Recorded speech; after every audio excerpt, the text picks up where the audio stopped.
वजाचं चिन्ह आलं, बऱ्याच जणांना चिन्ह कसं द्यायचं काय कळत नाही, त्यासाठी हे सांगतोय बघा. पाया समान आहे, गुणाकाराची क्रिया आहे, तर घातांकाची काय होणार आहे, बेरीज होणार आहे. आता बेरीज होणार आहे बघा, बरोबर.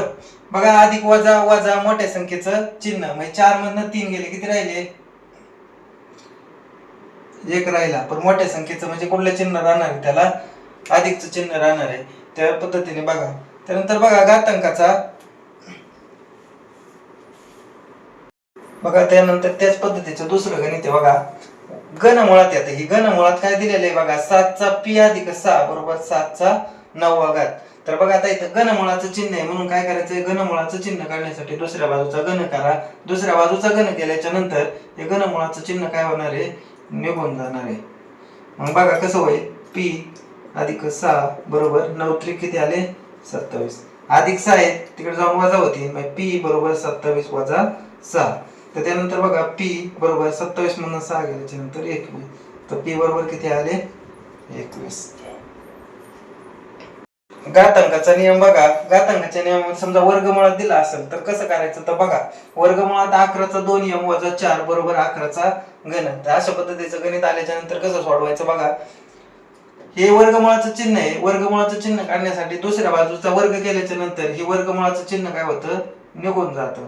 मग बघा इथं पाया समान आहे, मग 2m वजा 4 बरोबर, तुम्हाला घातांकाचा तिसरा नियम सांगितला होता, घाताचा घात असेल तर गुणाकार करावा, 3 दुने 6 वजा 4 आहे तिकडे जाऊन अधिक होते, 2m बरोबर 6 अधिक 4, मग 2m बरोबर 6 आणि 4 10, तर m बरोबर 10 भागिले 2 2 पंचे 10, तर m बरोबर किती आलेले आहेत, 5.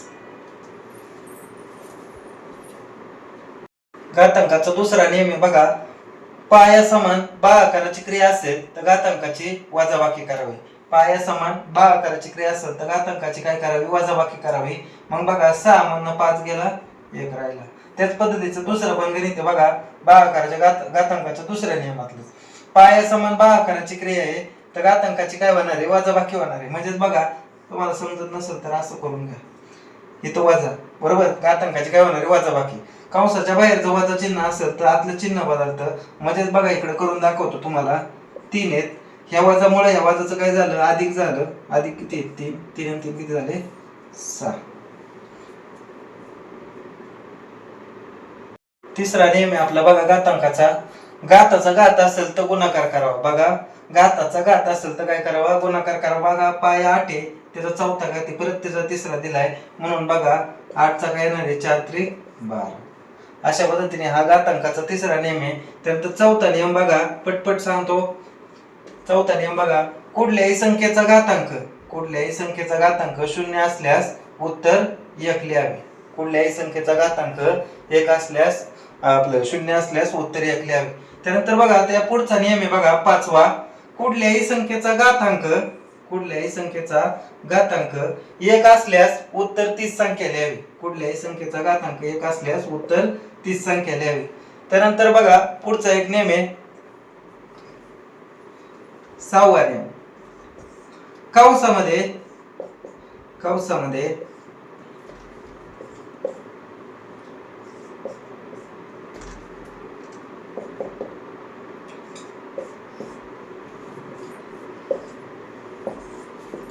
बघा कंसामध्ये जर गुणाकार आणि भागाकाराची क्रिया असेल तर कंसाचा घातांक हा प्रत्येक पदाला द्यावा. म्हणजेच बघा इथं बघा गुणाकाराची क्रिया आहे, म्हणजे असं आपण लिहू शकतो, 4चा घन गुणिले 5चा घन, अशा पद्धतीने लिहू शकता तुम्ही. इथं पण भागाकाराची क्रिया आहे, म्हणजे 5चा दुसरा कंसाचा घातांक काय करू शकता तुम्ही, प्रत्येक पदाला देऊ शकता. अशा प्रकारचे नियम आहेत. हे नियम माहिती असणं गरजेचं आहे, त्याच्यानंतर तुम्ही गणित सोडू शकता. आपण अजून ह्याच्यावरची थोडी गणित बघूयात, तुम्हाला कळेल त्यातनं सोडवल्याच्या नंतर.